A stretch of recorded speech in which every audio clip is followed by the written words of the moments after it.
여기까지 오늘 배운 데까지 좀 한번 정리를 하고, 그리고 이제 2부에서 뒷부분 마무리하면 끝날 거라 생각합니다. 자, 우리가 지금 제목이 뭐냐면은 그러면 우리는 어떻게 살 것인가 라고 하면서 현대 서구 문화와 사상의 흥망성쇠를 지금 우리가 이제 공부하고 있는 거예요. 현대 오늘이라 우리의 뿌리는 어딜까? 그러니까 모든 사람들의 뿌리가 있잖아. 대한민국의 뿌리를 얘기할 때 어떻게 설명할 것인가? 가깝게는 조선이 우리의 뿌리라 얘기해서 유교 사상의 뿌리다. 그러나 또 어떤 사람은 아니다, 고려다. 아니다, 우리는 삼국시대다.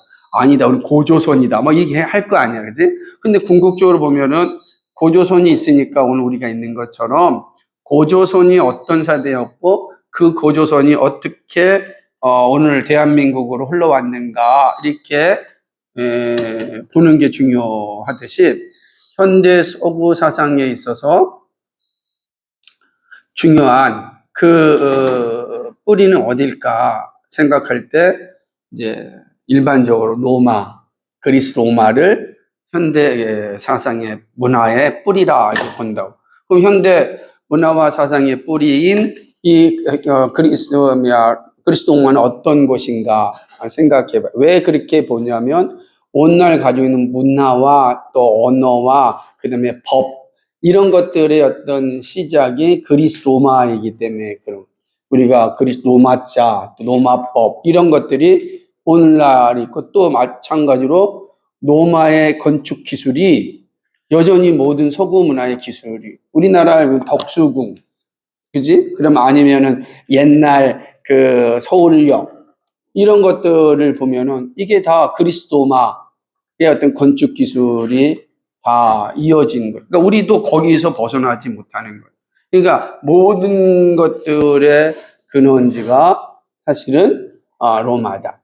그리고 왜 이런 걸 얘기하냐면 모든 문화와 사상에는 하나의 흐름이 있고 그 흐름은 전제의 세계관이다 라고 하는 걸 생각해 볼 때 그리스 로마가 가지고 있었던 세계관이 뭐냐, 아주 인본주의, 인간적인 거지, 그 모습이었고 또 하나는 인간보다 조금 나은 신을 섬기는 신화적 세계관을 가진 게 이제 그리스 로마의 모습이었어요. 그래서 그리스 로마의 그런 대부분의 예술이나 문화를 보게 되면 매우 사실적으로 그려놓잖아요, 그지? 예를 들면 뭐 비너스 상이라든지 옛날 다 이게 인간적이고 그런 모습들을 이제 그려놓기 때문에 그런 것들이 이제 그리스 로마가 가지고 있는 모습이었다라고 하는 거죠. 그래서 그런데 이런 그리스 로마가 흐를 때 당시 1세기부터 5세기까지 기독교 문화도 같이 흐르고 있었다. 그러니까 그리스 로마가 그 시대의 흐름이었고, 그리고 동시에 이제 기독교 문화도 같이 흘러오고 있었던 시대인데, 313년, 다시 말하면 로마가 이제, 기독교를 공인하는 4세기부터는 문화의 변화가 일어나는데, 그리스 로마의 문화에서 이제 기독교 문화로 이제 변화되는 시기가 오는 거지. 그게 이제 4세기, 5세기까지는 그래도 성경적인 그런 어떤 세계관 속에서 그리스 로마 시대의 기독교 문화가 이제 함께 공존하고 있었던 시대였고, 근데 5세기 이후로부터는 이제 전 세계가 기독교화 되는, 그러냐면, 그래서 한 중세 1000년 동안은 기독교 이제 나라가 되는 거잖아. 기독교 국가, 캐톨릭 국가가 됐는데, 이때 가지고 있었던 생각이 뭐냐면, 이때는 이제 두 가지 생각, 다시 말하면 은총의 세계와 자연의 세계를 분리하는 이원론적 세계를 가지고 있어요. 은총의 세계, 하나님의 나라, 하늘은 거룩한 것이다. 교회는 거룩한 것이다. 그러나 또 자연의 세계, 우리가 살아가는 삶의 모습들, 이 땅의 세계는 거룩하지 않다. 이게 이제 두 가지 있는 거예요. 그러니까 이런 세계관이 가득하다 보니까 모든 문화나 그 다음에 예술이나 혹은 또는 작품에서 뭐가 나타나냐. 이 이원론적 세계가 나타나는 거죠. 그러니까 자연이라고 하는 건 거룩하지 않은 것이니까 거룩하지 않은 것을 그림에 그려야 되겠어요. 그러지 않으니까 모든 문화나 다 여기에서도 거룩한 걸 중심으로 해서 그려져요. 그러니까 건축도 마찬가지고 음악도 마찬가지고 예술도 마찬가지고 그러다 보니까 삶의 현상도 마찬가지. 이런 것들이 전부 다 하나님, 그러니까 하늘이라고 하는 은총의 세계의 중심적으로 그려지게 되니까 사람들 생각은 교회, 천국, 이런 건 거룩한, 그 직업도 마찬가지지. 사제, 뭐 이런 거, 법, 이런 건 거룩한 직업이요. 그러나 그러지 않는 일반 일상을 살아가는 건 거룩하지 않다고 생각하는 거죠. 그러니까 다 이 두 자체가 뭐야? 이게 이제 분리가 되어서 사람도 분리가 되어서 생각하는 거지. 그렇게 생각하는 거. 이런 세계가 천년이나 지내게 되는 거지. 생각을 해봐. 그러니까 하나님에 대해서 우리가 공부하고 알 수 있는 거를 금지당한 거고 위에서부터 내려주는 것만 생각해야 돼.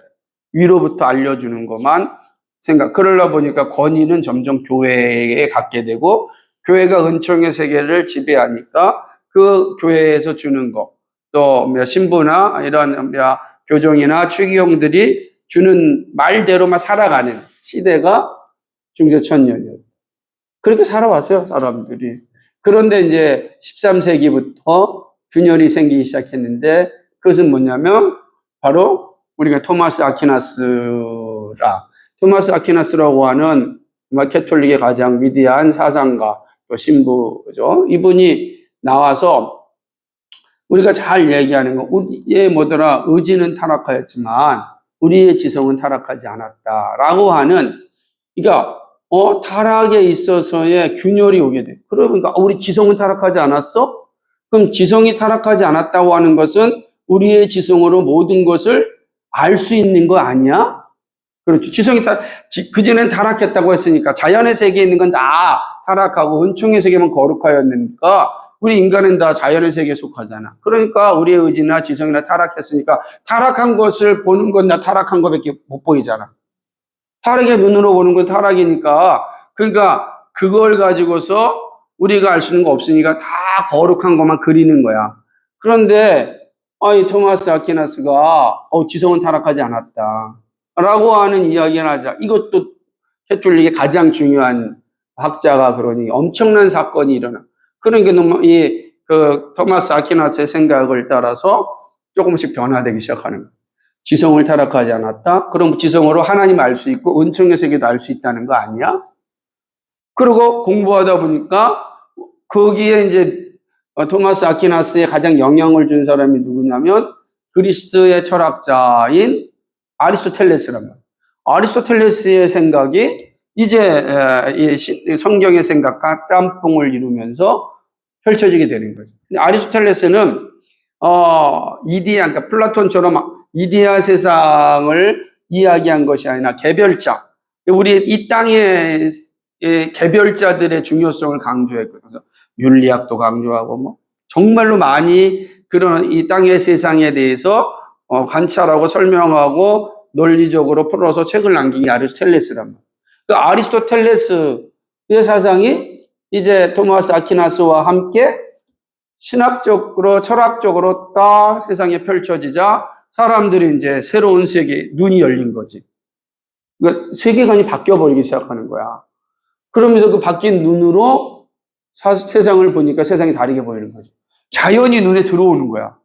그 전까지는 자연은 은총의 세계가 아니라 자연의 세계는 거룩하지 않은 세계니까 거룩하지 않은 세계를 내가 눈을 돌리고 그 세계를 탐구하는 그 의미가 없잖아.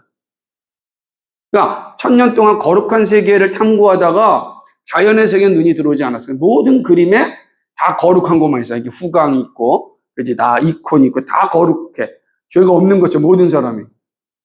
그런데 그게 이제 나타나기 시작한 거예요. 요 시점이 이제 철학적으로도 변화가 되어지고, 12세기에 우리가 잘 아는 그 노마네스크 양식에서 고딩 양식으로 바뀌면서 마리아 숭배 사상이 들어오고, 한참 이제 마리아 숭배 사상이 들어온 그 13세기에 이 아퀴나스의 지성이 타락하지 않았다라고 하는 사상이 나오면서 사람들이 생각이 바뀌기 시작한 거야. 그러면서 이제는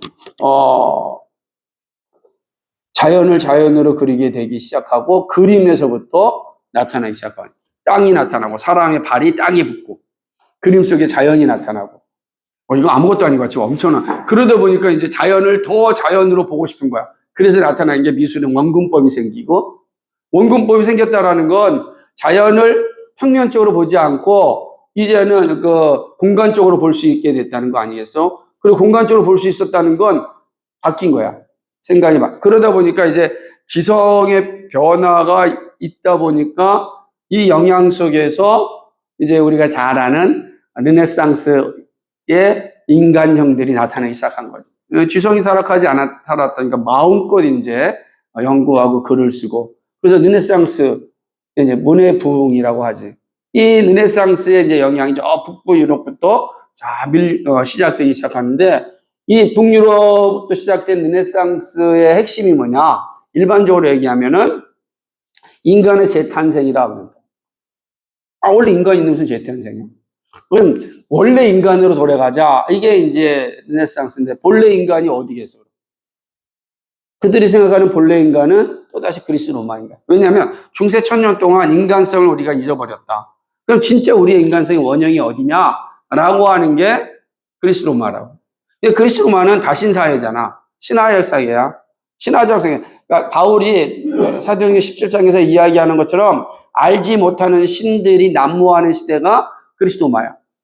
그 시대로 돌아가자라고 하는 게 르네상스랍니다. 그 르네상스를 통해서 결국은 인간의 재탄생하고 문화의 부흥이 일어나기 시작하는데, 이제 그러니까 그리스 로마가 그렸던 모습대로 르네상스 나타나기 시작하는 거예요. 원전으로 돌아가는 운동. 그래서 그 아도폰테스라고 하는 게 이제 원전으로 돌아가자, 원래의 자리로 돌아가자 이런 건데, 그게 다 그리스 로마였다고. 그러니까 이런 것들이 르네상스를 만들고 계속해서 지성이 타락하지 않고 지성에 대한 의지도가 높아지면서 이 점점 하나님의 자리가 거꾸로 사라지게 되는 거죠. 이성이 신이 되어지는 게 되는 거야. 우리 다음에 보게 되면 이 이제 은총과 자연과 은총이 뭐로 바뀌는가? 자연과 자율과 자연으로 바뀌게 돼. 이 사상이 바뀌게 되는 걸 2학기 때 공부하게 될 텐데, 이렇게 오는 거 여기까지. 그러니까 이런 게 문의 부흥의 시대가 나타나면서 인간의 이성이 지배적인 사회가 되어져. 그러다 보니까 과학이라든지 이런 모든 것들도 이제 막 발전하게 되는 상황이 주어지게 되는 거예요.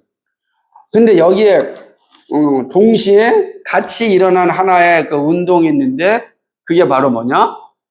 종교개혁이라는 거예요. 그러니까 토마스 아퀴나스의 그 영향을 받아서 사실은 르네상스라고 하는 근대가 열어졌지만, 동시에 또 13세기부터 시작된 이 운동은 결국은 종교개혁이라고 하는 자리로 오게 되는데, 왜 그러냐? 10세기나 12세기 왈도파가 있었고, 13세기에 14세기에 우리가 아는 위클리프나, 그 다음에 15세기에 야누스, 15세기다 15세기에 야누스지. 그리고 16세기 1517년에 마틴 루터에리까지 13세기 이후로부터 이제 계속해서 종교 개혁의 운동이 이제 일어나고, 이 핵심이 뭐냐? 여기도 아도폰테스야. 뭐냐? 원리로 본래로 돌아가자라고 하는데, 이 종교개혁자가 생각하는 본래는 그리스 로마가 아니라 성경으로 돌아가자. 그래서 종교개혁의 핵심이 뭐냐면 성경을 읽는 거야. 성경을 읽고, 성경의 가르침이 뭐냐? 우리가 그동안에 성경에 대해서 잘 몰랐으니까. 왜냐하면 중세 1000년 동안 성경을 읽지 않았거든. 다 라틴어로 돼 있어가지고 일반 사람들은 성경을 읽을 수가 없었다고. 더군다나 이 라틴어는 헬라어나 히브리어가 배제된 그런 제롬판 성경이었기 때문에 이거를 현대 일반인들이 읽지도 못할 뿐만 아니라, 또 놀랍게도 본래 있는 히브리어나 헬라어로 된 성경은 무엇이라고 말하고 있는지도 모르는 거야. 이게 비교가 안 되니까 비교를 해야 되는데 성경에 대한 관심이 없었어요. 그런데 종교개혁이 이루면서 원전으로 돌아가자. 그래서 원래 히브리어 성경에서 뭐라고 말했느냐, 원래 헬라어 성경에서 뭐라고 말했느냐, 그리고 그것이 우리가 읽는 언어로 뭐라고 말하느냐, 이렇게 해야 될 거 아니야. 우리 다 한국말밖에 모르는데 그게 뭔지 우리가 알아야 될 거 아니야. 영어도 영어권에 있는 문화적인 사람들이 자기 언어로 번역한 거 아니야. 그지? 영어를 번역한 사람들은 자기 문화의 관점에서 야, 이 용어가 우리 문화에서는 요 단어일 거야. 이렇게 번역한 거 아니겠어? 똑같이 독일 사람들이 번역하고 우리 번역해야 되는데 번역이 없으면 어려운 상황이 되는 거지. 근데 이게 이제 위클리프라든지 에라스무스가 헬라어 성경을 이제 신약 성경을 헬라어 성경을 번역하는 거야. 그러니까 수없이 많은 사본들을 다 모아가지고서 에라스무스가 헬라어 성경을 출판을 해. 그러니까 이제 사람들이 드디어 원 성경을 보는 거지. 원전 성경을 보는 거지. 거기에서 원전 성경에서 예를 들자면 뭐 위클리프 같은 거는 영어로 성경을 번역하고 라틴어에서 영어로 성경을 번역하고 또 에라스무스는 헬라어 성경을 번역하고 그리고 틴데일이 또 영어 성경을 번역하고 그 다음에 우리가 아는 이제 루터가 독일어 성경을 번역하는 성경이 자국어로 번역되어지는 일들이 일어나기 시작해요. 사람들 성경을 읽다 보니까 중세 1000년 동안 배워온 게 잘못됐다는 걸 알게 되는 거지. 그게 종교개혁의 역사가 일어나고 그건 보니까 하나님 합리적이신 분이야. 너무 성경이 나타나지. 이 근거하에서 이제는 자연도 하나님 주신 선물임을 알게 되고 그리고 이제 진짜 자연을 가장 아름답게 그리게 되는 종교개혁의 후손들이 나타나요. 이제 렘브란트 같은 그런 이제 위대한 화가 같은 사람들이 야크 같은 이런 화가들이 이제 나타나면서 정말로 멋진 자연을 형성하는 문화를 만들고 근거에서 과학도 사실은 발전하게 돼요. 과학이 발전할 수 있는 가장 근거는 뭐냐? 이 세계가 합리적이지 않으면 과학은 발전할 수가 없지. 만약에 이 세계가 우연하다, 불확정이다, 그렇다고 한다면 과학이 만들어질 수 있겠나? 계산이 불가능하니까 과학은 철저하게 계산과 실험을 통하여 나타나는 건데 이 세계가 불완전하다 그러면 이게 만들어낼 수가 없는 거지. 근데 이 세계가 합리적이다라는 것을 어떻게 알 수가 있겠나? 그러니까 근데 성경은 하나님은 합리적이고 합리적인 하나님께서는 우주를 합리적으로 창조하셨다. 이 사실을 이제 과학자들이 알게 되는 거지. 그러니까 그렇다고 한다면 우리가 알리는 합리적으로 만드는 우주를 잘 관찰해 가지고서 우리의 삶 속에 유익하게 만드는 일을 해야 한다. 자연스러운 거잖아. 그러니까 과학의 발전이 오히려 종교개혁이라고 하는 그런 뿌리에서 나타난다. 그러니까 르네상스는 이성적으로 그런 어떤 문화와 과학을 발전을 추구하였지만 그 근간에는 뭐가 있었다? 사실은 이런 종교개혁적인 합리적 하나님에 대한 신앙 고백이 결국은 영향을 미쳤기 때문에 이제는 당시에 오늘 공부하겠지만 당시에 가장 위대한 과학자들은 다 대부분 그리스도인들이었다. 우리가 잘 알고 있는 아까 케플러라든지 혹은 뭐더라 루톤이라든지 이제 공부할 텐데 이런 분들이 결국은 다 기독교 그러니까 성경이 말하는 하나님에 대한 분명한 고백으로 말미암아 만들어진 거예요. 그러니까 오늘 우리는 이 로마로부터 시작해서 이 종교개혁 근대 과학의 그 발음까지 쭉 살펴본 거라고. 이 역사적 흐름에는 결국은 어떤 게 있는가? 바로 이성의 지성은 타락하지 않았다라고 하는 거죠. 자, 여기서 또 하나 얘기해 줄게. 자, 이게 이제 우리가 보는 거지. 근데 최근에 많은 사람들에게 영향을 주고 있는 그런 책 중에 하나가 뭐냐면 유발 하라리가 쓴 호모 사피엔스라고 하는 책이에요. 호모 사피엔스라는 책 매우 진화론 책입니다. 진화론적 책인데 호모 사피엔스, 그러니까 우리가 호모 사피엔스지. 왜냐하면 모든 투쟁 속에서 이겨낸 사람, 뭐 네안데르탈이고 많이 있는데 그런 종들과의 싸움에서 승리해서 다수종이 되는 게 바로 호모 사피엔스다. 우리 호모 사피엔스, 호모 사피엔스 우리의 그 기원이다. 이렇게 이야기하는 사람입니다. 그런데 호모 사피엔스, 다시 말하면 원래 원숭이였다가 다 그렇잖아. 그러다가 오늘날 인간의 문화를 만들어지게 된 근거가 뭐냐? 자, 우리 입장에서는 하나님은 창조주 하나님이고 합리적인 하나님이고 그 하나님께서 인간을 창조하셨고 창조함을 통하여서 역사를 만들었다. 그리고 근대 역사의 기원에 가장 꽃을 피웠던 곳은 그리스 로마다. 근데 그리스 로마는 다신사회였고, 이런 다신사회에 대한 이후에 우리가 말하는 기독교과가 있고 다시금 뭐 문해보험과 종교개혁이라는 이런 역사가 있다. 이리 공부하는데 유발 하라리는 그렇게 보지 않고 이 어떻게 보냐면 이런 모든 역사는 혁명을 통하여서 만들어졌다. 우리가 알고 있는 대표적인 혁명은 뭐야?